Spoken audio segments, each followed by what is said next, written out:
আসসালামু আলাইকুম। শুভ সকাল। অনলাইন ক্লাসে আমি আমন্ত্রণ জানাচ্ছি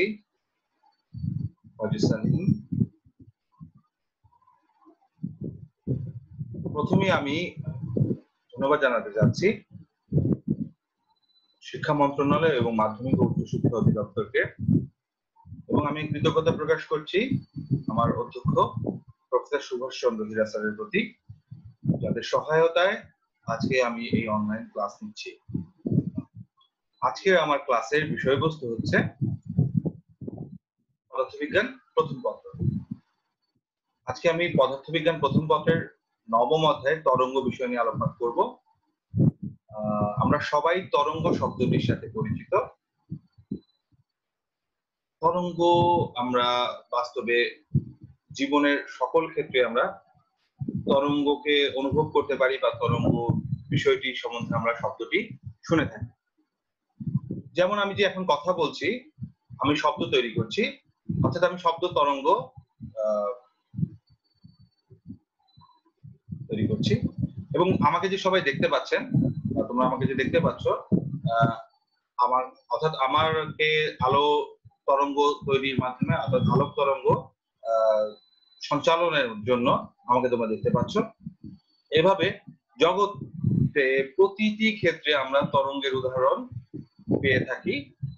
তরঙ্গ দু ধরনের হয়, আমরা যেটা সাধারণত আমরা আলোচনা হয়ে করে থাকি না, কিন্তু তরঙ্গ দু ধরনের হয়। একটা হচ্ছে যেটির জন্য মাধ্যম প্রয়োজন, আরেকটির জন্য মাধ্যম প্রয়োজন না। অর্থাৎ তরঙ্গ সঞ্চালন হচ্ছে, তরঙ্গটা আসলে কি? একটা শক্তির সঞ্চালন। শক্তি এক স্থান থেকে অন্য স্থানে সঞ্চালিত হয় তরঙ্গের মাধ্যমে। তো শক্তি সঞ্চালিত হতে সবসময় মাধ্যমের প্রয়োজন হয় না।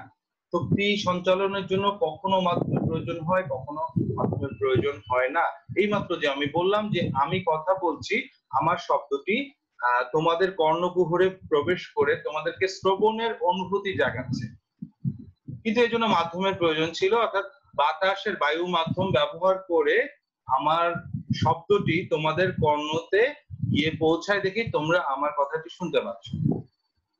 কিভাবে বায়ু মাধ্যমে হয়? যে আমি যে কথাটি বলছি তা আমার সামনে যে বায়ু কণা রয়েছে তার সংকোচন এবং প্রসারণের মাধ্যমে সংকোচন এবং প্রসারণটি সঞ্চালিত হয়, সঞ্চালিত হয়ে হয়ে সামনে অগ্রসর হয় এবং কানের টিম্পনিক পর্দায় গিয়ে আঘাত হানে, ফলে তোমাদের কানে শ্রবণের অনুভূতি তৈরি হয় এবং তোমরা আমার কথাটি বুঝতে পারো। অতএব বোঝা যাচ্ছে আমি যে কথা বলছি সেই কথাটি বুঝতে হলে অবশ্যই, অর্থাৎ সেই কথাটি তোমাদের কানে পৌঁছাতে হলে আমার একটি মাধ্যমের প্রয়োজন। আবার এই যে আমি বললাম যে আলোক তরঙ্গ, এটি একটি তড়িৎ চুম্বকীয় তরঙ্গ। এই তরঙ্গ প্রবাহিত হওয়ার জন্য বা এই তরঙ্গ সঞ্চালিত হওয়ার জন্য কোনো মাধ্যমের প্রয়োজন হয় না। অর্থাৎ আমরা দু ধরনের তরঙ্গ পাই। কিছু তরঙ্গ সঞ্চালনের জন্য মাধ্যমের প্রয়োজন, কিছু তরঙ্গ সঞ্চালনের জন্য মাধ্যমের কোনো প্রয়োজন নেই। যেমন আমি উদাহরণ দিলাম যে শব্দ তরঙ্গ, এরকম আরো আমরা নদীতে পানিতে যদি ঢিল ছুড়ি, সেই ঢিলটিও ঢিলের যে তরঙ্গ তৈরি হয় সেই তরঙ্গটি সামনে অগ্রসর হয় এবং সেই তরঙ্গটিও একটি যান্ত্রিক তরঙ্গ। যান্ত্রিক তরঙ্গের আরেকটি নাম আছে, সেটাকে বলে স্থিতিস্থাপক তরঙ্গ। এইসব তরঙ্গের ক্ষেত্রে অবশ্যই মাধ্যমের প্রয়োজন এবং মাধ্যমের কণাগুলোর সংকোচন প্রসারণ বা আলোড়ন তৈরি হওয়ার মাধ্যমে, স্পন্দন তৈরি হওয়ার মাধ্যমে তরঙ্গটি সঞ্চালিত হয়। আর যেটি বললাম যে আলোক তরঙ্গ, চৌম্বক তরঙ্গ, তড়িৎ চুম্বক তরঙ্গ, গামা রশ্মি ইত্যাদি রশ্মি হচ্ছে তড়িৎ চুম্বকীয় তরঙ্গ। এক্ষেত্রে কিভাবে তরঙ্গ সঞ্চালিত হয়? এক্ষেত্রে তরঙ্গের শক্তি অর্থাৎ ওঠানামা করে, অর্থাৎ হ্রাস বৃদ্ধি হয়। তরঙ্গ যে ক্ষেত্র, যেমন তড়িৎ ক্ষেত্রে আমরা যদি বলি তড়িৎ ক্ষেত্রে হ্রাস বৃদ্ধি, আর আলোক ক্ষেত্রে বলে আলোক ক্ষেত্রে হ্রাস বৃদ্ধি, চৌম্বক ক্ষেত্রে কিন্তু চৌম্বক ক্ষেত্রের হ্রাস বৃদ্ধি। অর্থাৎ তড়িৎ চুম্বকীয় ক্ষেত্রের হ্রাস বৃদ্ধির মাধ্যমে কোনো মাধ্যমের কণার সহায়তা ছাড়াই যে তরঙ্গ সঞ্চালিত হয় সেটাকে তড়িৎ চুম্বকীয় তরঙ্গ বলে। এক্ষেত্রে কোনো মাধ্যমের প্রয়োজন হয় না। আর যান্ত্রিক তরঙ্গ তৈরি করতে হলে যান্ত্রিক তরঙ্গের জন্য অবশ্যই মাধ্যমের প্রয়োজন, এবং মাধ্যমের কণার সংকোচন প্রসারণ বা মাধ্যমের কণার মধ্যে স্পন্দন তৈরি করার মাধ্যমে, অর্থাৎ সরল ছন্দিত স্পন্দন, সেটি শক্তি আকারে সঞ্চালিত হয় যান্ত্রিক তরঙ্গের ক্ষেত্রে। তাহলে আমরা অবশ্যই বিষয়টি বুঝতে পেরেছি যে তরঙ্গ, যান্ত্রিক তরঙ্গ কি আর তড়িৎ চুম্বকীয় তরঙ্গ কি। তো আজকের পাঠে আমরা যান্ত্রিক তরঙ্গ নিয়ে আলোচনা করব, অর্থাৎ যে সকল তরঙ্গ সঞ্চালনের জন্য মাধ্যমের প্রয়োজন সেই সকল তরঙ্গ নিয়ে আজকে আমরা আলোচনা করব। তো আজকের পাঠে আমরা কি শিখতে পারবো? আজকের পাঠে শিক্ষার্থীরা তরঙ্গ কি বলতে পারবে, তরঙ্গ শ্রেণীবিভাগ বর্ণনা করতে পারবে, অগ্রগামী তরঙ্গ কি তা বলতে পারবে, অগ্রগামী তরঙ্গের বৈশিষ্ট্য লিখতে পারবে এবং অগ্রগামী তরঙ্গের গাণিতিক রাশিমালা নির্ণয় করতে পারবে। তো আমরা এখন কি দেখতে পাচ্ছি ছবিতে একটু খেয়াল করি, যে আমরা 5টি চিত্র দেখতে পাচ্ছি যেখানে প্রতিটি ক্ষেত্রেই তরঙ্গ বিষয় জড়িত।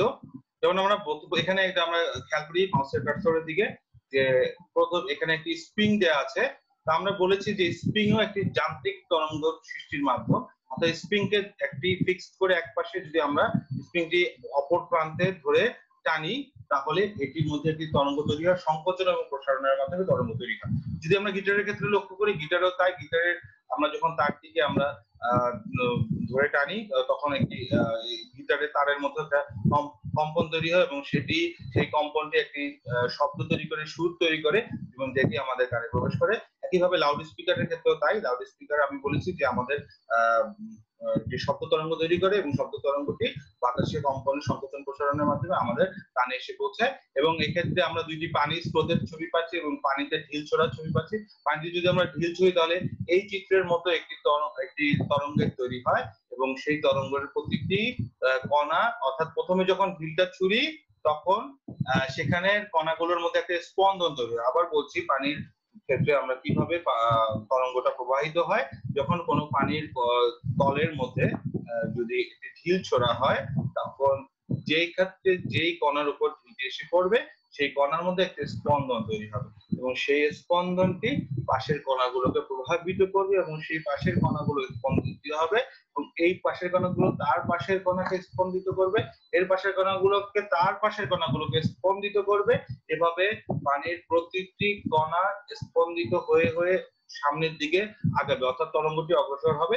তোমরা একটি পুকুরে ঢিল ছুঁড়ে দেখতে পারো, ঢিল ছোড়ার সাথে সাথে দেখবে যে একটি প্রথমে একটি ছোট তরঙ্গ তৈরি হয় এবং আস্তে আস্তে তরঙ্গটা প্রসারিত হয়ে অনেক বড়, অনেক জায়গা জুড়ে এই তরঙ্গটা প্রবাহিত হয়।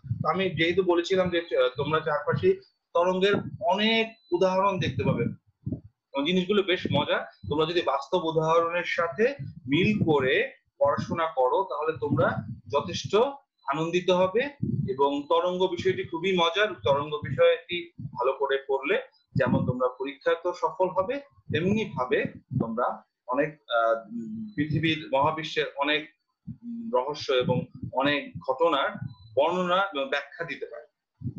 তো আমরা দেখি তরঙ্গ বলতে কি বোঝায়। তরঙ্গের সংজ্ঞা যদি পরীক্ষা আসে, তরঙ্গ কাকে বলে, তাহলে আমরা এই সংজ্ঞাটি ব্যবহার করতে পারি যে পর্যায়বৃত্ত আন্দোলনে কোন জড় মাধ্যমের মধ্য দিয়ে এক স্থান থেকে অন্য স্থানে শক্তি সঞ্চালন করে কিন্তু মাধ্যমের কণাগুলো স্থায়ীভাবে স্থানান্তরিত হয় না, তাকে তরঙ্গ বলে।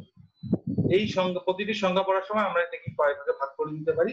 যেমন প্রথমেই দেখি কি লেখা, পর্যায়বৃত্ত আন্দোলন অর্থাৎ সরল ছন্দিত স্পন্দনে, এটাকে তোমরা এভাবে লিখতে পারো, সরল ছন্দিত স্পন্দন। অর্থাৎ আমরা অষ্টম অধ্যায় পড়েছি, প্রথম পদার্থবিজ্ঞান প্রথম পত্রে অষ্টম অধ্যায় পড়েছি যে পর্যায়বৃত্ত আন্দোলন বা সরল ছন্দিত স্পন্দন কি। তো তরঙ্গ হতে হলে অবশ্যই একটি পর্যায়বৃত্ত আন্দোলন হতে হবে, সরল ছন্দিত স্পন্দন হতে হবে। প্রথম কথা হচ্ছে পর্যায়বৃত্ত আন্দোলন, তো আমরা এটা বুঝেছি। তারপর কি লেখা, কোন জড় মাধ্যমে, তা আমি বলেছি যে যান্ত্রিক তরঙ্গ যখন প্রবাহিত হয়, সঞ্চালিত হয়, তাহলে একটি মাধ্যমের প্রয়োজন হয়, সেই মাধ্যমটি জড় মাধ্যম। তো পর্যায়বৃত্ত আন্দোলনটি কিসের মধ্যে যায়, একটা জড় মাধ্যমের মধ্যে দিয়ে যায়। কোথায় যায়, এক স্থান থেকে অন্য স্থানে। তাহলে এই সংখ্যাটা আমরা যখন মুখস্থ করব বা বুঝে লিখবো তখন এভাবে লিখবো যে যে পর্যাবৃত্ত আন্দোলনে, অথবা এভাবে লিখতে পারো যে শরৎচন্দ্রিত স্পন্দন কোন জড় মাধ্যমের মধ্য দিয়ে এক স্থান থেকে অন্য স্থানে শক্তি সঞ্চালন করে। আমি বলেছি শক্তি সঞ্চালন মানে কি, যে তরঙ্গ হতে হলে অবশ্য শক্তি সঞ্চালন। তরঙ্গটা কি? শক্তি সঞ্চালন করার একটা উপায়। তরঙ্গের মাধ্যমেই শক্তি সঞ্চালিত হয়। শক্তি যখন সঞ্চালিত হয় তখন সেটাকে আমরা তরঙ্গাকারে উপলব্ধি করি। তো এই জন্যই শক্তি সঞ্চালিত হয়। শক্তি সঞ্চালন হয় যখন কোন মাধ্যমের মধ্য দিয়ে পর্যাবৃত্ত আন্দোলন আকারে যখন শক্তি সঞ্চালিত হয়, এবং মাধ্যমের কণাগুলো, মূল কথাটা হচ্ছে এখানে মাধ্যমের কণাগুলো স্থানান্তরিত হয় না, অর্থাৎ মাধ্যমের কণাগুলো স্পন্দিত হয়, কাঁপাকাঁপি করে। মাধ্যমের কণাগুলোর মধ্যে একটা কম্পন তৈরি হয় এবং সেই কম্পনটা পার্শ্ববর্তী কণাকে কম্পিত করে। মাধ্যমের কণাগুলোকে মধ্যে কম্পন তৈরি হয় এবং সেটি পার্শ্ববর্তী কণাগুলোকে কম্পিত করে, কিন্তু কণাগুলোর অবস্থানের কোনো পরিবর্তন হয় না। অর্থাৎ কণাগুলো আগে যে স্থানে ছিল সেই স্থানেই থাকে। এই শর্তগুলা যখন পূর্ণ হবে তখনই সেই জিনিসটিকে আমরা, সেই শক্তি সঞ্চালনকে আমরা কি বলবো? তরঙ্গ বলবো। অর্থাৎ তরঙ্গ হতে হলে প্রথমে হতে হবে কি, এটা একটা সরলচন্দ্রিত স্পন্দন হতে হবে। দ্বিতীয়ত হবে যে একটা যান্ত্রিক তরঙ্গ হলে এটা একটি মাধ্যম প্রয়োজন। তৃতীয়ত হচ্ছে এখানে শক্তি সঞ্চালিত হতে হবে। চতুর্থত হচ্ছে যে মাধ্যমের কণাগুলোর কোনো স্থানান্তর হবে না। অতএব যদি পরীক্ষায় আসে যে তরঙ্গ কি, তাহলে এই চারটি বিষয় উল্লেখ না করলে যে কোনো একটি বাদ গেলে তোমরা পূর্ণ নম্বর পাওয়া থেকে বঞ্চিত হবে। তো আমি আশা করব তোমরা যখন কোনো সংজ্ঞা লিখবে বা এ ধরনের কোনো কিছুতে যখন 1 মার্ক বা 2 মার্কের যখন কোনো প্রশ্ন আসবে, তখন তোমরা প্রতিটি বিষয়কে উল্লেখ করতে হবে এটার সাথে জড়িত। সংজ্ঞা মানে যে তুমি তোমার মনের ভাব প্রকাশ করে বলে তা না বিষয়টি। এটি প্রত্যেকটি উত্তরই, পদার্থবিজ্ঞানের প্রত্যেকটি উত্তরই টেকনিক্যাল হতে হবে। টেকনিক্যাল দিক দিয়ে আমাদের উত্তর করতে হবে এবং প্রত্যেকটি সংখ্যার বিভিন্ন অংশ আছে, প্রত্যেকটি অংশকেই উল্লেখ করতে হবে। তাহলেই তোমরা পূর্ণ নম্বর পেতে সমর্থ হবে। আশা করি তোমরা অন্য অধ্যায়ের ক্ষেত্রেও আমার এই টেকনিকটি অবলম্বন করবে। এ পর্যায়ে আমরা একটি তরঙ্গের ছবি দেখতে পাচ্ছি। তরঙ্গটি বাম দিক থেকে ডান দিকে অগ্রসর হচ্ছে। আমি আমার মাউসের কার্সরের দিকে খেয়াল করো, চিত্রের দিকে খেয়াল করো যে তরঙ্গটি বাম দিক থেকে ডান দিকে অগ্রসর হচ্ছে। দেখা যাচ্ছে তরঙ্গটি শক্তিটা সঞ্চালিত হচ্ছে, অর্থাৎ শক্তি বাম দিক থেকে ডান দিকে যাচ্ছে এবং মাধ্যমের কণাগুলো কম্পিত হচ্ছে। দেখা যাচ্ছে যে এখান থেকে মাধ্যমের কণাগুলো, এই কণাটা একটু কম্পিত হচ্ছে, কণাগুলোর মধ্যে কম্পন তৈরি হয়েছে, কিন্তু কোনো কণাই তার জায়গা থেকে সরে যায়নি। তো আমরা এর মাধ্যমে বুঝতে পারলাম যে তরঙ্গ আসলে একটা শক্তির সঞ্চালন, যাতে কণাগুলো তার অবস্থানের পরিবর্তন করে না, শুধুমাত্র কম্পন তৈরি হয়ে থাকে। তো আমরা এখন তরঙ্গের কিছু সাথে জড়িত কিছু বিষয় নিয়ে আলোকপাত করব। এবং সবচেয়ে গুরুত্বপূর্ণ বিষয় হচ্ছে তরঙ্গের বিস্তার। সংজ্ঞাটা আমরা লক্ষ্য করি, তরঙ্গের সাম্যাবস্থা থেকে সর্বাধিক দূরত্বকে বিস্তার বলে। যদি এটিকে আমরা চিত্রের দিকে লক্ষ্য করি, যে এক্স অক্ষটিকে আমরা তরঙ্গের সাম্যাবস্থা বলে বিবেচনা করি এবং দেখি যে আমরা এখানে তরঙ্গটি একবার উপরে উঠে আবার নিচে নামে, আবার উপরে উঠে আবার নিচে নামে। তো যখন তরঙ্গটি উপরে উঠে, যেই বিন্দুতে তরঙ্গটি উপরে উঠে সেই বিন্দুগুলোকে, অর্থাৎ শীর্ষবিন্দু, এটাকে বলে তরঙ্গ শীর্ষ। তরঙ্গের উপরের যে শীর্ষবিন্দুগুলো আছে প্রত্যেকটা বিন্দুকে বলা হয় তরঙ্গ শীর্ষ, এবং তরঙ্গের নিচে যে বিন্দুগুলো আছে এগুলোকে বলা হয় তরঙ্গ পাদ। তরঙ্গ পাদ এবং তরঙ্গ শীর্ষ। তো সাম্য অবস্থা থেকে, এই এক্স অক্ষটা হচ্ছে সাম্য অবস্থা, তোমরা ছবি দিকে লক্ষ্য করো, এক্স অক্ষটি হচ্ছে সাম্য অবস্থা। সাম্য অবস্থা থেকে তরঙ্গ শীর্ষ পর্যন্ত দূরত্বকেও তরঙ্গ বিস্তার বলে, আবার সাম্য অবস্থা থেকে তরঙ্গ পাদ পর্যন্ত দূরত্বকেও তরঙ্গ বিস্তার বলে। তাহলে তরঙ্গের বিস্তার যদি পরীক্ষায় আসে, তাহলে আমরা বলবো যে তরঙ্গের সাম্য অবস্থা থেকে সর্বাধিক দূরত্বকেই তরঙ্গের বিস্তার বলা হয়। এ পর্যায়ে আমি তরঙ্গ দৈর্ঘ্য নিয়ে আলাপ করব। চিত্রে আমরা লক্ষ্য করি যে একটা তরঙ্গ দেয়া আছে, এখানে দুইটা তরঙ্গ শীর্ষ এবং দুইটা তরঙ্গ পাদের ছবি দেওয়া আছে। এখানে দেওয়া আছে কি পরপর সমদশা সম্পন্ন দুটি কণার মধ্যবর্তী দূরত্বকে তরঙ্গ দৈর্ঘ্য বলে। এক্ষেত্রে আমাদের দশাকে সেটা বুঝতে হবে। তরঙ্গের ক্ষেত্রে একটি গুরুত্বপূর্ণ বিষয় হচ্ছে দশা। দশাটি ভালো করে না বুঝলে আমরা বুঝবো না অনেক কিছু। যেমন একটি সরল ছন্দিত স্পন্দনের কণাটির যে কণা আছে, সেই প্রত্যেকটা কণা আছে, আমরা জানি যে এখানে একটা শক্তি সঞ্চালিত হচ্ছে, অর্থাৎ সরল ছন্দিত স্পন্দন হচ্ছে কণাগুলো। তো প্রত্যেকটা কণারই একটা অবস্থান আছে, বেগ আছে, ত্বরণ আছে, সার্বিক অবস্থা আছে। তো তরঙ্গ তৈরির ফলে অর্থাৎ স্পন্দন তৈরির ফলে আমরা যে কণাগুলোর যে বিভিন্ন অবস্থান আছে, তো এখানে আমরা একটু চিত্রের দিকে লক্ষ্য করি, তাহলে খুব ভালো করে আমরা অনুধাবন করতে পারবো। চিত্রে আমরা দেখি যে এই কণাটি এবং এই কণাটি, এইখানে যে দুটি কণা আছে, যে আমার মাউসের কার্সরের দিকে লক্ষ্য করো, এখানে আমি যে কণাটির কথা বলছি এবং এই বিন্দুতে যে কণাটির কথা বলছি, সেই দুইটা অবস্থান এই 360 ডিগ্রি অবস্থান অতিক্রম করে আবার আগের পর্যায়ে ফিরে আসে। তার মানে বেগ অবস্থান সব এক। আবার এই বিন্দুতে এবং এই বিন্দুতে সমদশা সম্পন্ন। দশা বলতে অবস্থা বোঝাচ্ছে। যে বিন্দুগুলোর মধ্যে অবস্থা সমান একই তাকে সমদশা সম্পন্ন বলা হয়। অর্থাৎ বেগ, অবস্থান সবকিছুই যে দুইটা কণার সমান তাকে বলা হয় সমদশা। যে দুইটা বিন্দুর তরঙ্গের যে দুটি বিন্দুর অবস্থান সমান একই অবস্থায় আছে তাদেরকে বলে সমদশা সম্পন্ন কণা। এই ক্ষেত্রে আমরা দেখতে পারি সমদশা সম্পন্ন দুটি কণা, এখানে দুটি কণা, এই দুটি তরঙ্গ শীর্ষ, পরপর দুটি তরঙ্গ শীর্ষ হচ্ছে সমদশা সম্পন্ন এবং পরপর দুটি তরঙ্গ পাদও হচ্ছে সমদশা সম্পন্ন। সমদশা সম্পন্ন দুটি কণার মধ্যে তার দূরত্বকেই বলা হয় তরঙ্গ দৈর্ঘ্য। যেমন এখানে যে শুরুতে যে বিন্দু আছে এবং এই বিন্দু, এই দুইটা কণা হচ্ছে সমদশা সম্পন্ন, এদের মধ্যকার দূরত্বকে তরঙ্গ দৈর্ঘ্য। অর্থাৎ একটি তরঙ্গের যে কোনো দুইটা বিন্দু যদি সমদশা সম্পন্ন হয় তাদের মধ্যকার দূরত্বকেই বলা হয় হচ্ছে তরঙ্গ দৈর্ঘ্য। এটাকে অন্যভাবে বলা যায় পরপর দুটি তরঙ্গ শীর্ষের মধ্যকার দূরত্বকে তরঙ্গ দৈর্ঘ্য বলে। আবার বলা যায় পরপর দুটি তরঙ্গ পাদের মধ্যে মধ্যবর্তী দূরত্বকেও তরঙ্গ দৈর্ঘ্য বলা হয়। তাহলে পরীক্ষায় তরঙ্গ দৈর্ঘ্য আসলে আমি আশা করি তোমরা এই সবগুলো বিষয় উল্লেখ করবে। এ পর্যায়ে আমি আরেকটি গুরুত্বপূর্ণ বিষয় নিয়ে আলোকপাত করব, সেটি হচ্ছে তরঙ্গ মুখ। তরঙ্গ মুখ বলতে আসলে আমরা কি বুঝি? তরঙ্গের ক্ষেত্রে দেখা যায় যে একটা তলের মধ্যে অনেকগুলা কণা আছে, যেগুলার যে প্রতিটা কণা সমদশা সম্পন্ন। এরকম যদি হয় যে কোনো একটা তল, যেমন এখানে আমরা চিত্রে দেখতে পাচ্ছি একটা তল, যেটার মধ্যে এই ক্ষেত্রে আমি যে মার্কসের কার্সরে দেখি যে এখানে যে কণাটা আছে, এখানে যে কণাটা আছে, এখানে যে কণাটা আছে, এখানে যে কণা আছে, এই কণাগুলো সবগুলোই হচ্ছে, অর্থাৎ এই বৃত্তরেখার মধ্যে যতগুলো কণা আছে সবগুলো কণা একটা সমদশা সম্পন্ন, অর্থাৎ তাদের বেগ, কণাগুলোর অবস্থান, কণাগুলোর ত্বরণ, মানে যা যা আছে সবকিছুই সমান। তো এরকম ক্ষেত্রে অর্থাৎ দেখা যাচ্ছে যে তাদের মধ্যে তরঙ্গ দৈর্ঘ্য হচ্ছে ল্যাম্ডা। এই যে যেমন এই সারফেসটাকে, যে তলটার মধ্যে কণাগুলো আছে এবং সমদশা সম্পন্ন কণাগুলো আছে, এই তলটাকেই বলা হয় তরঙ্গ মুখ। আমরা একটু পূর্বের ছবিটা খেয়াল করি যে এই যে আমরা এখানে একটা পানির স্রোতের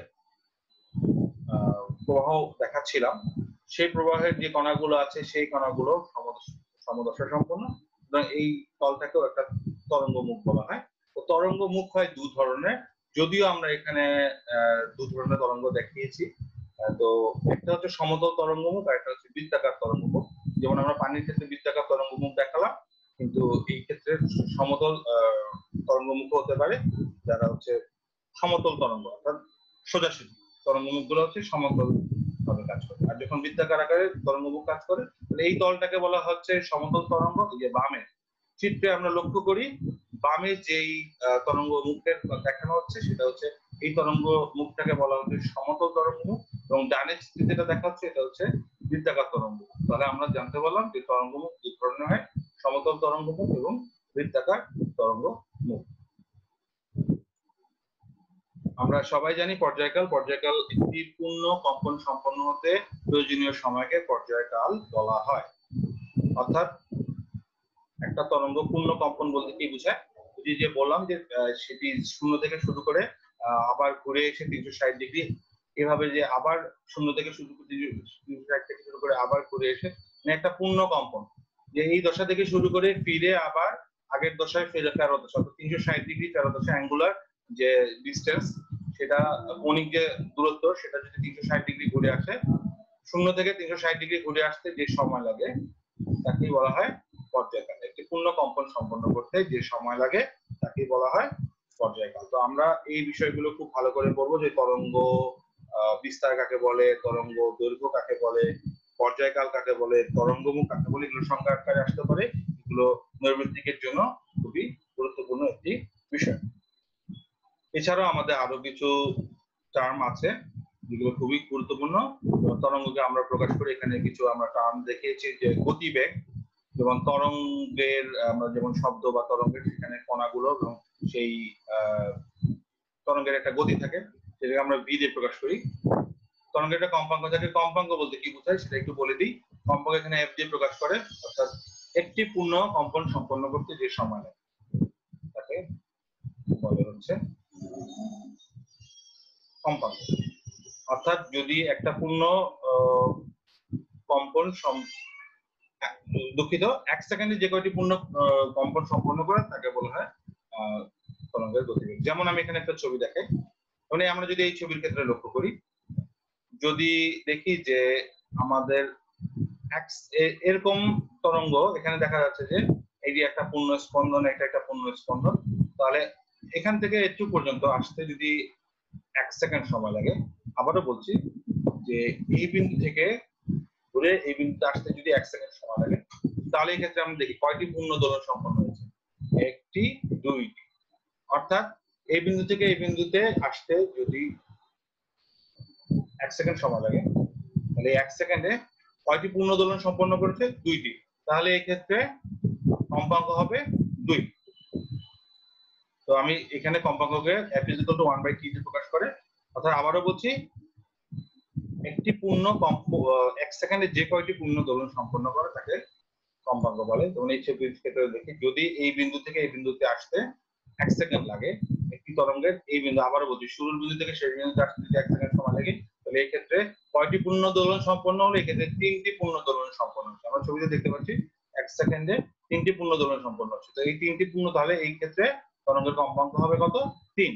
এভাবে আমরা তরঙ্গের কম্পাঙ্ক মাপতে পারি। আমরা বলি একটু দোলনকাল এবং তরঙ্গ দৈর্ঘ্য নিয়ে আমরা ইতিমধ্যে আলোচনা করেছি, এবং এটা কি তরঙ্গের গাণিতিক প্রকাশ, যে v = f λ। আমরা এটা আগে থেকেই জানি যে এই v হচ্ছে তরঙ্গের বেগ, f হচ্ছে কম্পাঙ্ক এবং λ হচ্ছে তরঙ্গ দৈর্ঘ্য। অর্থাৎ তরঙ্গের ক্ষেত্রে কম্পাঙ্ককে তরঙ্গ দৈর্ঘ্য দিয়ে গুণ করলে আমরা তরঙ্গের বেগ পেয়ে থাকি। আমরা এই পর্যায়ে তরঙ্গের আরেক ধরনের শ্রেণী বিভাগ করব। যেমন যান্ত্রিক তরঙ্গের ক্ষেত্রে তরঙ্গ প্রবাহের দিক এবং কম্পনের দিক অনুসারে দুই ভাগে ভাগ করা যায়। আট তরঙ্গ, আরেকটি হচ্ছে সাম্বিক তরঙ্গ। আট তরঙ্গকে ট্রান্সভার্স ওয়েভও বলা হয়।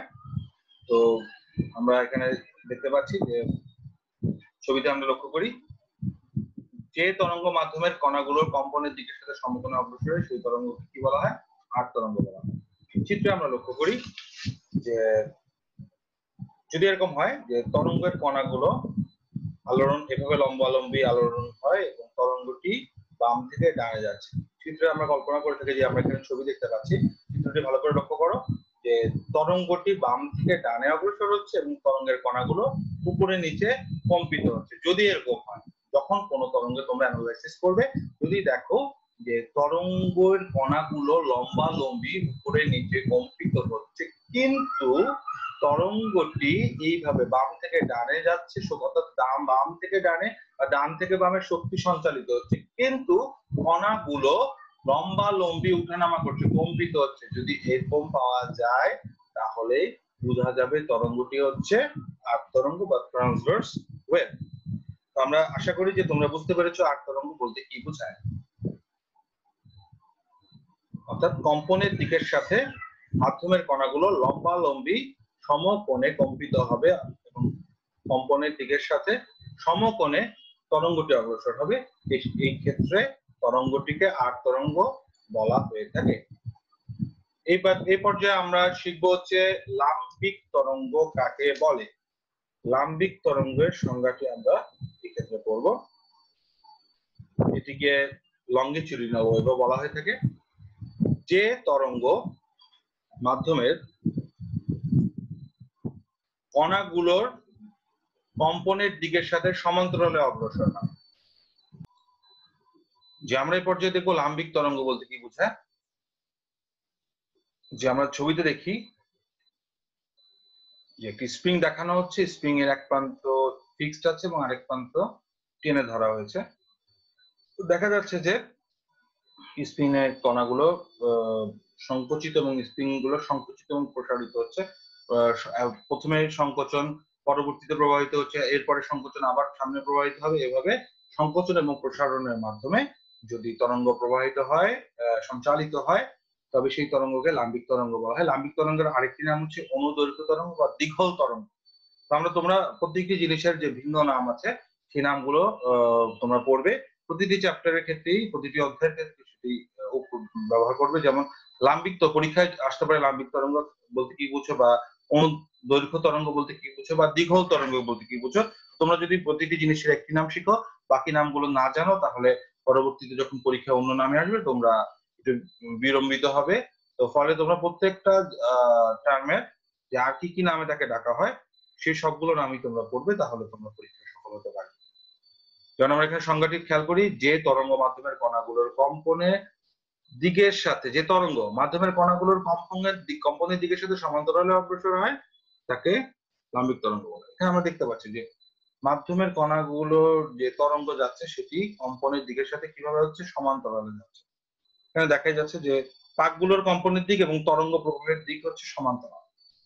পাকগুলো যে কাঁপছে, এখানে যে প্যাচ স্প্রিং এর, সেই প্যাচ গুলো যে কাঁপছে সেই কম্পনের দিক আর তরঙ্গ যে সামনের দিকে এগিয়ে যাচ্ছে, দুটি হচ্ছে কি পরস্পর সমান্তরাল। কম্পনের দিক এবং সঞ্চালনের দিকে, যে কাঁপছে স্প্রিংটা এই বরাবর এবং স্প্রিং এর তরঙ্গটিও প্রবাহিত হচ্ছে এই বাম থেকে ডান।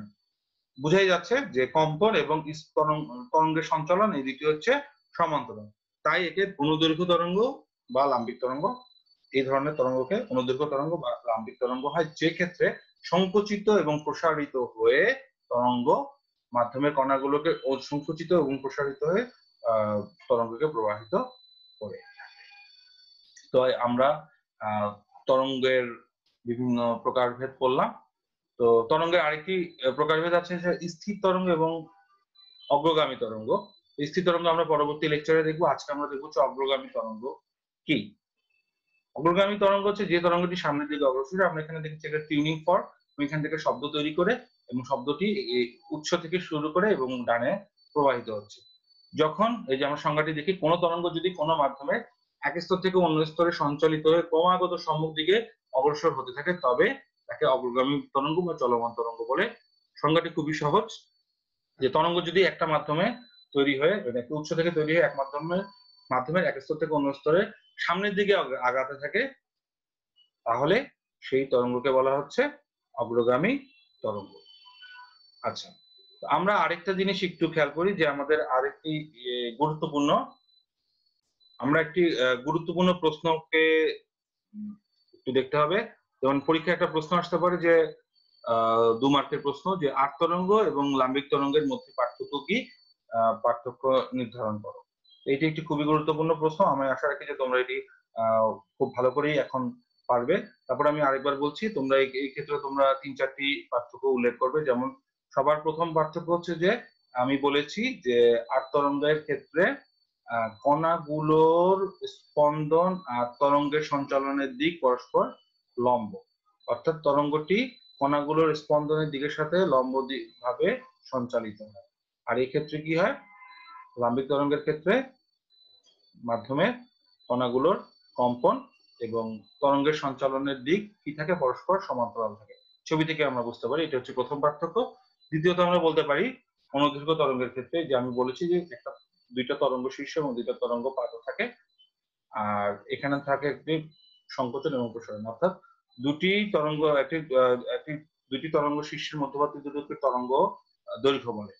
আট তরঙ্গের ক্ষেত্রে যদি তরঙ্গ দৈর্ঘ্যের সংজ্ঞা বলে, আট তরঙ্গের ক্ষেত্রে তোমরা এভাবে দিবে যে দুটি তরঙ্গ শীর্ষের মধ্যবর্তী দূরত্বকে বা দুটি তরঙ্গ পাদের মধ্যবর্তী দূরত্বকে কি বলা হয়? তরঙ্গ দৈর্ঘ্য বলা হয়। কিন্তু লাম্বিক তরঙ্গের ক্ষেত্রে এই সংজ্ঞাটি খাটবে না। লাম্বিক তরঙ্গের ক্ষেত্রে তোমরা বলবে, উত্তর দিবে এভাবে যে একটি সংকোচন এবং একটি প্রসারণের মধ্যবর্তী দূরত্বকেই লাম্বিক তরঙ্গ দৈর্ঘ্য বলা হয়। অর্থাৎ আট তরঙ্গ দৈর্ঘ্য, লাম্বিক তরঙ্গ দৈর্ঘ্য ভিন্ন সংজ্ঞা হবে। আট তরঙ্গের দৈর্ঘ্যের ক্ষেত্রে হবে দুইটি তরঙ্গ শীর্ষের মধ্যবর্তী দূরত্ব বা দুটি তরঙ্গ পাদের মধ্যবর্তী দূরত্বকে লাম্বিক তরঙ্গ বলে। আর তোমার লাম্বিক সরি আট তরঙ্গ দৈর্ঘ্য বলে। আর লাম্বিক তরঙ্গ দৈর্ঘ্যের ক্ষেত্রে একটি সংকোচন এবং একটি প্রসারণের মধ্যবর্তী দূরত্বকে লাম্বিক তরঙ্গ দৈর্ঘ্য বলা হয়। এইভাবে তোমরা উত্তর করতে পারো। এবং মনে রাখবে যে এখানে একটি তরঙ্গ শীর্ষ এবং তরঙ্গ পাদ তৈরি করে এই তরঙ্গটি প্রবাহিত হয় এবং এই তরঙ্গটি প্রবাহিত সংকোচন এবং প্রসারণ হয়। এইভাবে তোমাদের বেসিক ধারণা থেকে যদি তোমরা উত্তর করতে পারো তাহলে তোমরা পরীক্ষায় ভালো নম্বর পেতে সমর্থ হবে। এ পর্যায়ে আমি অগ্রগামী তরঙ্গের ক্ষেত্রে কথা বলছিলাম এবং অগ্রগামী তরঙ্গের একটি আমরা ছবি দেখি। এই চিত্রটি খুব ভালো করে লক্ষ্য করো যে তোমরা দেখতে পাবে একটা তরঙ্গ তৈরি হচ্ছে এখানে এবং সেটি বাম থেকে ডান দিকে যাচ্ছে। উল্টো হতে পারতো, ডান থেকে বাম দিকেও যেতে পারতো। আমি আপাতত তোমাদের শেখানোর জন্য ধরে নিলাম তরঙ্গটি বাম থেকে ডান দিকে প্রবাহিত হয়, অর্থাৎ শক্তি বাম থেকে ডান দিকে সঞ্চালিত হয়। আমি বলেছি দুটি তরঙ্গ শীর্ষের মধ্যবর্তী দূরত্বকে তরঙ্গ দৈর্ঘ্য বলে এবং তরঙ্গ শীর্ষ উল্লেখ করা হয়েছে। কণাগুলোর কম্পনের দিক দেখানো হয়েছে, তরঙ্গ প্রবাহের দিক দেখানো হয়েছে, বিপরীত দশা এবং তরঙ্গ পাদের দিক দেখানো হয়েছে। এই চিত্রটি যদি তোমরা পরীক্ষা অঙ্কন করতে পারো যে কোনো প্রশ্ন উত্তরে, এইভাবে যদি এই চিত্রটা এত সুন্দর করে অঙ্কন করতে পারো তাহলে তোমরা ভালো নম্বর পেতে পারো বলে আমি আশা করি। তো এই চিত্রটি তোমরা রপ্ত করে ফেলো এবং পরীক্ষায় প্রত্যেকটি চিত্র, প্রত্যেকটি ছবি অবশ্যই যেন উত্তরগুলোর সাথে ছবি থাকে, অঙ্ক থাকুক। আর সেটা যে কোনো ধরনের প্রশ্ন তোমরা চিত্র দেওয়ার চেষ্টা করবে এবং চিত্রটি নিখুঁত হওয়ার এই ধরনের দেওয়ার চেষ্টা করবে যাতে চিত্র দেখে শিক্ষক বুঝতে পারে যে তুমি জিনিসটি সম্বন্ধে তোমার খুব ভালো ধারণা রয়েছে। তো এটি অগ্রগামী তরঙ্গের আমরা যখন গাণিতিক রাশিমালা বের করব তখন আমরা এরকম একটি ছবি দিব। আবারও দেখছি যে একটি তরঙ্গ বাম থেকে ডান দিকে অগ্রসর হচ্ছে, এটাকে বলা হচ্ছে অগ্রগামী তরঙ্গ। দিকে অগ্রগামী তরঙ্গ বলা হয়ে থাকে। এখানে দেখা যাচ্ছে যে এ বিন্দু থেকে তরঙ্গটি তৈরি হচ্ছে এবং এক্স অক্ষ বরাবর তরঙ্গটি যাচ্ছে। এ ছোট এ হচ্ছে তরঙ্গটির বিস্তার, তরঙ্গ দৈর্ঘ্য হচ্ছে ল্যামডা। আচ্ছা, এখানে একটা দেখা যাচ্ছে যে এই বিন্দু থেকে পি বিন্দু, অর্থাৎ একটা নির্দিষ্ট সময় কণাটি এ বিন্দু থেকে পি বিন্দুতে তরঙ্গটি সঞ্চালিত হয় এবং এই দূরত্বটা হচ্ছে এক্স। চিত্রটি খুব ভালো করে লক্ষ্য করো তাহলে তোমরা বুঝতে পারবে। চিত্রটির প্রতিটা জিনিস তোমরা খেয়াল করো, পি বিন্দুটা কি, এ বিন্দুটা কি। আচ্ছা, তো এখানে আমি দেখাচ্ছি যে এ বিন্দু এবং বি বিন্দু সমদশা সম্পন্ন আমরা জানি, কিন্তু এ বিন্দু আর পি বিন্দু সমদশা সম্পন্ন না, দশা পার্থক্য রয়েছে। যখন দুইটা কণা সমদশা থাকবে না তার মানে তাদের মধ্যে দশা পার্থক্য থাকবে। তো এ বিন্দু এবং পি বিন্দুর মধ্যে কি রয়েছে? দশা পার্থক্য রয়েছে। এ বিন্দু থেকে পি বিন্দুতে আসতে এক ধরনের পার্থক্য অনুভব করে, সেটাকে দশা পার্থক্য বলে। তো আমরা দেখি, ধরি একটি অগ্রগামী তরঙ্গ এক্স অক্ষের দিকে ধনাত্মক দিকের সাথে ধী বেগে প্রবাহিত হচ্ছে, সঞ্চালিত হচ্ছে। এই বিন্দুতে কণাটির অবস্থান যে কোনো টি সময় পরে এবিসি রেখা বা সাম্যাবস্থান থেকে উলম্ব সরণ ওয়াই হলে কণাটির গতি, অর্থাৎ বোঝা যাচ্ছে ওয়াই হচ্ছে উলম্ব সরণ। কোনো একটা সময় যদি সে ওয়াই বিন্দুতে এসে পৌঁছায় তাহলে তার সমীকরণ হবে y is equal to a sin omega t। আমরা জানি এটা একটা সাইন ওয়েভ, সাইন ওয়েভের সমীকরণ হচ্ছে a sin omega t। তো আমরা এগিয়ে যাই, চিত্রটি তোমরা এঁকে ফেলো এবং খেয়াল করো। যখন লেকচারটি আমি দিতে থাকবো তখন তোমরা চিত্রটি খাতার মধ্যে অঙ্কন করে ফেলো, তাহলে পরবর্তীতে পরবর্তী লেকচারটি বুঝতে এবং পরবর্তী অংশ বুঝতে তোমাদের জন্য সহজ হবে। এবার আমরা খেয়াল করি যে এ বিন্দু থেকে এক্স দূরত্বে পি বিন্দুতে অবস্থিত অপর একটি কণার দশা স্থায়ী পরিমাণ কম হবে। পি বিন্দুতে কণাটির গতির সমীকরণ হচ্ছে, দেখি আমরা যে এখানে বললাম আমি দশা কম হবে, অর্থাৎ এ বিন্দুতে যে পরিমাণ দশা পি বিন্দুতে দশাটা কম হবে, ধরলাম এই দশা পার্থক্য হচ্ছে ফাই। তো আমরা এখান থেকে খুব সহজে এই জিনিসটা খেয়াল করতে পারি। তোমরা এই ছকটা খেয়াল করো, এখানে এই টেক্সট বক্সটা খেয়াল করো যে ল্যামডা দূরত্বের জন্য দশা পার্থক্য টুয়াইস। আমরা জানি তরঙ্গ দৈর্ঘ্য যখন ল্যামডা হয় তখন কৌণিক দূরত্ব হয় 2 পাই। এই যে আমরা ছবিতে লক্ষ্য করি, এই ল্যামডা তরঙ্গ দৈর্ঘ্যের জন্য আমার কণার কৌণিক দূরত্ব হবে হচ্ছে 2 পাই। তো এখানে আমরা দেখতেছি যে ল্যামডা দূরত্বের জন্য দশা পার্থক্য 2 পাই, তাহলে একক দূরত্বের জন্য দশা পার্থক্য হচ্ছে 2 পাই বাই ল্যামডা, এবং এক দূরত্বের জন্য দশা পার্থক্য হচ্ছে 2 পাই এক্স বাই ল্যামডা। তাহলে আমরা দশা পার্থক্যটা পেয়ে গেলাম, অর্থাৎ এই বিন্দুতে যে পরিমাণ দশা ছিল পি বিন্দুতে তার থেকে দশা কি পরিমাণ কম হবে, 2 পাই এক্স বাই ল্যামডা। এই যে আমরা এই ছকের মাধ্যমে সেটা বের করলাম, এই যে এই ছকের মাধ্যমে আমরা সেটা বের করলাম। এই ছকের মাধ্যমে কি বের করলাম, এ বিন্দু এবং পি বিন্দুর মধ্যকার দশা পার্থক্য। আচ্ছা, তো আমরা এভাবে লিখতে পারি, পি বিন্দুতে সমীকরণটা হবে y a sin omega t minus 5। কেন লিখলাম, কারণ দেখো তোমরা এই বিন্দুতে সমীকরণ, যে কোনো একটা বিন্দুতে সমীকরণ হচ্ছে y a sin omega t। তো তাই হয়, তাহলে পি বিন্দুতে হবে কম ফাই পরিমাণ, এই জন্য a sin omega t minus 5। তারপর আমরা কি বসালাম, ফাই এর মান বসালাম, যে একটু আগে আমরা ফাই এর মান বের করলাম 2 পাই এক্স বাই ল্যামডা, সেটা এখানে বসালাম। তারপর কি করলাম, আমরা জানি ওমেগা সমান সমান হচ্ছে 2 পাই বাই টি বা 2 পাই এফ। আবার আমরা কি জানি, V is equal two F lambda. এই সবকিছু মান আমরা যে এখানে যে আমরা ডানে যে আমাদের সাইড নোট আছে এই মানগুলো সব আমরা এখানে বসাই, বা বামের সাইড নোটের মানগুলো যদি আমরা এখানে বসাই, তাহলে আমরা এরকম একটা সমীকরণ পাই। এবং এই সমীকরণটাকে পরবর্তীকালে আমরা যখন আরো আগাবো, তখন আমরা y is equal to a sin 2 pi by lambda vt minus x। আমরা 2 পাই বাই ল্যামডা কমন নিয়েছি, এখান থেকে 2 পাই বাই ল্যামডা কমন যায় এই সমীকরণ থেকে, এটা সামনে নিয়েছি, ফলে তাহলে আমাদের পরীক্ষা যদি আসে তাহলে এইটাই হচ্ছে আমাদের অগ্রগামী তরঙ্গের সমীকরণ। আমরা আমাদের গাণিতিক সমস্যা সমাধানের ক্ষেত্রে আমরা এই অগ্রগামী তরঙ্গের সমীকরণ ব্যবহার করব, যে y is equal to a sin 2 pi by lambda into vt minus x। তোমরা এই সমীকরণটি মুখস্থ করে ফেলো এবং এই সমীকরণটি সরাসরি ব্যবহার করে আমরা গাণিতিক সমস্যার সমাধান করব। একটু পরে আমরা দেখতে পাবো কিভাবে আমরা এই সমীকরণ দিয়ে সরাসরি গাণিতিক সমস্যার সমাধান করে থাকি। তো আমি তোমাদের আগেও বলেছি, যদি তরঙ্গটি বাম থেকে ডান দিকে না গিয়ে ডান থেকে বাম দিকে যেত তাহলে কি হতো, যদি উল্টা যেত তাহলে সমীকরণটা এরকম হতো। অর্থাৎ এখানে ছিল vt মাইনাস x, এখানে হবে কি vt প্লাস x। তোমরা খেয়াল করো, সমীকরণে খেয়াল করো, 1 নং সমীকরণে দেখা যাচ্ছে তরঙ্গটি বাম থেকে ডান দিকে যাচ্ছে, আর 2 নং সমীকরণে দেখা যাচ্ছে তরঙ্গটি ডান থেকে বাম দিকে যাচ্ছে। যদি বাম থেকে ডানে যায় তাহলে এই সমীকরণ ব্যবহার করবা। চিত্র তোমরা খেয়াল করবা, যে উদ্দীপক দেওয়া থাকবে যে সেখানে কিভাবে দেওয়া আছে। যদি বাম থেকে ডান দিকে যায় তাহলে তোমরা 1 নম্বর সমীকরণ ব্যবহার করবে, আর যদি ডান থেকে বাম দিকে যায় তাহলে তোমরা 2 নম্বর সমীকরণ ব্যবহার করবে। তো আমরা একটা অঙ্ক দেখি, যে অঙ্কটা দিয়ে কিভাবে আমরা এই ধরনের সমীকরণ বা এই ধরনের অঙ্কের সমাধান করব। তো প্রশ্ন দেওয়া আছে, কি অগ্রগামী তরঙ্গের সমীকরণ হচ্ছে y is equal to 0.1 sin 200 pi t minus 20 pi x by 17 metre হলে বিস্তার কম্পাঙ্ক, তরঙ্গ দৈর্ঘ্য, তরঙ্গ বেগ নির্ণয় করো। এটি একটি খুবই ইম্পর্টেন্ট অঙ্ক। এই ধরনের অঙ্ক আমাদের এইচএসসি পরীক্ষার 3 নম্বর আসে, মানে অর্থাৎ গতে আসে, এবং এই ধরনের প্রশ্ন প্রতি বছরই দেখা যায় বোর্ড পরীক্ষায়। তাই আমি আশা করি এই ধরনের যত অঙ্ক আছে তোমরা সবকিছু পরীক্ষার জন্য প্রস্তুতি গ্রহণ করবে। তো আমরা দেখি এটা কিভাবে সমাধান করতে হয়। আমরা বলেছিলাম যে আমরা যে সমীকরণটা শিখলাম সেই সমীকরণের সাথে এই সমীকরণের তুলনা করব, অর্থাৎ যেটা প্রশ্নে দেওয়া আছে সেটার সাথে এই সমীকরণের তুলনা করব, দেখি সমীকরণের তুলনা করে কি পাওয়া যায়। তো আমরা দেখি যে সমীকরণের